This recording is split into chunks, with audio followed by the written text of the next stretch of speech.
تقوی سے مراد یہ ایسا جذبہ، تقوی سے مراد ایسا جذبہ، تقوی سے مراد ایسی فکر جو بندے کی بری خواہشات کو طاقت سے روکے اور بندے کو بری خواہشات کی طرف بڑھنے نہ دے۔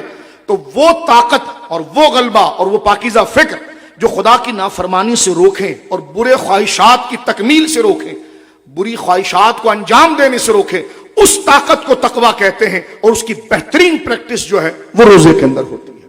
روزہ جب شروع ہوتا ہے تو ہمارے سامنے پانی موجود ہوتا ہے، ہمارے سامنے کھانا موجود ہوتا ہے، سامنے فریج ہے تو اس میں ٹھنڈا پانی بھی موجود ہے، گرمی بڑی سخت ہے، کھانا موجود ہے، لیکن وہ اندر سے خیال بھی آتا ہے، بلکہ مومن تو وہ جس کا خیال بھی نہیں گزرتا اس کے قریب جائے۔ تو اب دیکھیں کہ خواہش آ جائے کہ میں تنہائی میں جا کر یہ ٹھنڈا پانی پی لوں، تو فوراً ایک جذبہ، ایک روحانی طاقت آگے غالب ہوتی ہے کہ نہیں، یہ گناہ ہے، یہ ناجائز ہے، اس کو تم نہیں پی سکتے۔ تو یہ جو خیال اور جذبہ پیدا ہو رہا ہے یہ ہے تقویٰ۔ تقویٰ اس فکر کو کہتے ہیں، اس جذبے کو کہتے ہیں، اپنے اندر سے اٹھنے والی برائی کی مخالفت پر اس طاقت کو کہتے ہیں جو بری خواہشات سے بندے کو روکتی ہے۔ اور یہ خواہشات کو اگر ہم ترتیب کے ساتھ سال میں کہیں اور اس فکر اور جذبے کو جگائیں تو شاید ہمارے لیے بہت مشکل ہو، لیکن رمضان کا روزہ ایک واحد عبادت ہے کہ جو بندے کے اندر اس طاقت کو خود زندہ کر دیتا ہے، اس احساس کو بیدار کر دیتا ہے کہ یہ ناجائز ہے، میرے رب نے منع کیا ہے۔ وہ خیال اس کو روکتا ہے کہ یہ کام نہیں کرنا، اس خواہش کی طرف نہیں جانا۔ وہی خیال، وہی جذبہ، وہی طاقت تقویٰ ہوتی ہے جس کو بندہ صبح صادق سے لے کر غروب آفتاب تک اس کی پریکٹس کرتا رہتا ہے۔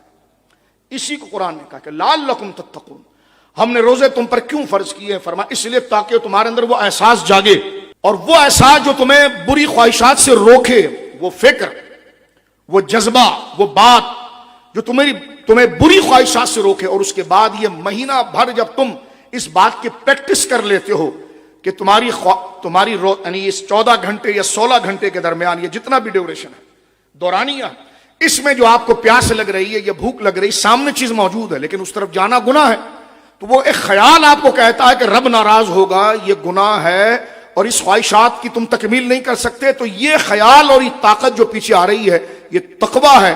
اور یہ تقوی کی کب پیدا ہوتا ہے؟ اس کو روزہ پیدا کرتا ہے۔